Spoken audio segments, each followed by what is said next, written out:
गुरु रूपी साध संगत के चरणों में प्रणाम। राधा स्वामी जी। यह शरीर नाशवान है, परंतु इसके भीतर जो आत्मा वास करती है वह अविनाशी है। क्योंकि ये हम जो है ये समझ के बैठे हैं कि ये शरीर में हूं। किसी का नाम जो है राजू है तो वो सोचेगा ये शरीर में राजू हूं। किसी का उर्मिला नाम है तो वो सोचे कि मेरा शरीर जो है मैं उर्मिला हूँ। या कोई भी किसी का मोहम्मद जावेद नाम है तो जावेद सोचेगा कि भाई मेरा ये शरीर में हूँ। या किसी का जॉन है तो जॉन सोचेगा कि मेरा शरीर में है। अधिकतर कुछ विरले बहुत कम परसेंटेज ऐसे हैं जो जिनको परमात्मा की कृपा हो जाती है, पूर्ण गुरु की कृपा हो जाती है तो उन्हें ज्ञान हो जाता है। और ये शरीर जो है ये टेम्परेरी घर है। सुनते भी आते हैं लेकिन उसे धारण नहीं कर पाते। लेकिन आत्मा अमर है। शरीर जितने भी हैं, चाहे देवताओं का शरीर मिल जाए वह भी नाशवान है, चाहे राक्षस का शरीर मिल जाए वह भी नाशवान है, चाहे यक्ष गंधर्व किन्नर का शरीर मिल जाए वह भी नाशवान है, चाहे प्रेत योनि क्यों न मिल जाए वह भी नाशवान है। वो सूक्ष्म शरीर भी जो है एक दिन मिट जाएगा। चाहे कीड़े मकोड़े बन जाओ, चाहे जानवर बन जाओ, चाहे पक्षी बन जाओ। अब सबसे उम्र दराज जो है कागभूषणी, जो कितने ही युगों से जीवित हैं, उन्हें भी एक ना एक दिन ये शरीर त्यागना पड़ेगा। अपना कागभूषणी का शरीर त्यागना पड़ेगा। उस प्रकार ये पेड़ पौधे आदि, ये ग्रह नक्षत्र तारे आदि, ये भी सब एक शरीर है। इनको भी एक ना एक दिन मिटना ही पड़ेगा। और आत्मा जिस पे मन कब्जा करके बैठा है, काल का स्वरूप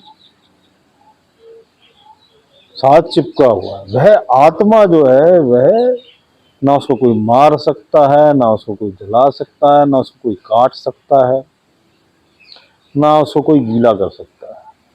क्योंकि वह आत्मा परमात्मा का पार्ट है और ना वो परमात्मा से कभी बिछड़ी थी, ना बिछड़ी है, ना बिछड़ेगी। सिर्फ ये भ्रम, ये जो भेद है, जो काल का पर्दा है, वो ही महसूस करा रहा है कि वह अलग है, बिछड़ गई है परमात्मा से।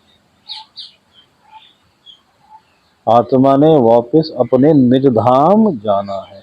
उसका सच्चा घर कौन सा? परमात्मा घर। और परमात्मा से मिलना है।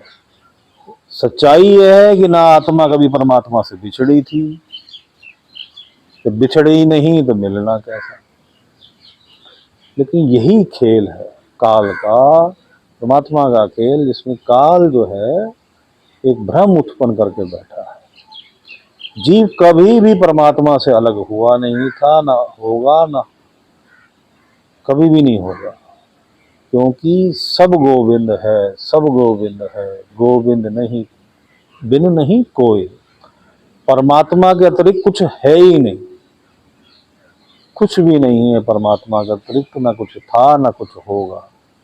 और वह एक ही है, एक ओंकार। ना कोई दूसरा परमात्मा आएगा, ना कोई दूसरा आ सकता है, ना दूसरा आज तक आया है। एक ही है, सब जगह एक ही व्याप्त है, वही चेतन का विस्तार है। सब जगह परमात्मा ही परमात्मा है। तो हे जीव, तू अपने निज धाम चल। अब संसारिक भाषा में हमें चलना ही कहना पड़ेगा।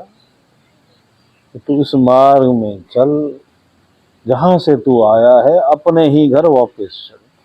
बहुत घूम लिया काल के इन छलावों के अंदर, ये मन को आत्मा के साथ चिपका के बहुत घूम लिया। जो राजा है आत्मा, उस पे सेवक राज कर रहा है। मन जो है वो सेवक है, लेकिन वो सेवक राजा बना बैठा है। उसका राज हटा। अब समय आ गया है तेरा रिवोल्ट करने का, युद्ध की तैयारी करने का। कौन से युद्ध की? मन से युद्ध करने की तैयारी का। मन जीते जग जीत, गुरु नानक देव जी कहते हैं कि जिसने मन को जीत लिया उसने जगत को जीत लिया। उससे बड़ा योद्धा, उससे बड़ा सूरमा नहीं, सबसे उत्तम सूरमा है। बड़े बड़े सूरमाओं से भी उत्तम सूरमा वो जिसने मन को जीत लिया।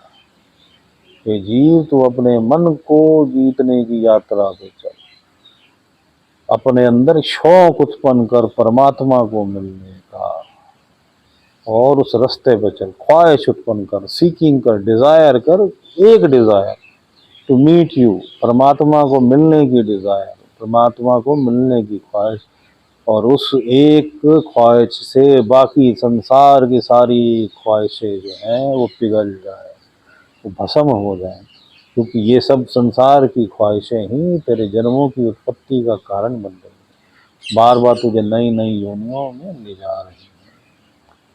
इस चक्र से निकल, एक ख्वाहिश कर केवल उत्तम, प्रभु से मिलने की, परमात्मा से मिलने की, अल्लाह बोल ले अल्लाह से मिलने की, राम बोल ले राम से मिलने की।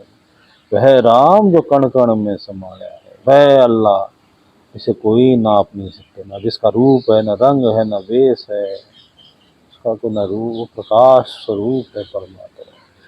परमात्मा प्रकाश स्वरूप है, उसमें मिल जा। जो आत्मा उसी का पाठ है, तू है ही नहीं, केवल वही है। परमात्मा था, परमात्मा है, परमात्मा रहेगा।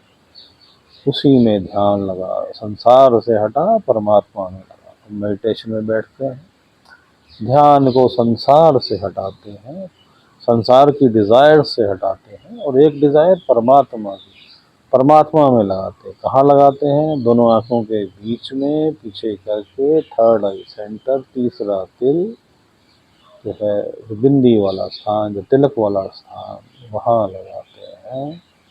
और जहाँ पे आत्मा का स्थान है, छठा चक्र है हमारा, मन भी साथ ही चिपका है, वहीं ध्यान लगाते हैं और परमात्मा में ध्यान लगाते हैं।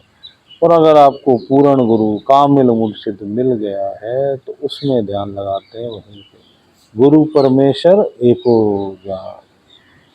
और अगर पूर्ण गुरु द्वारा पंचनाम सतनाम विदेही नाम प्राप्त है तो उसका सिमरन करते हैं ध्यान करते हुए, मालिक सबका भला करे, मालिक सबका भला करे।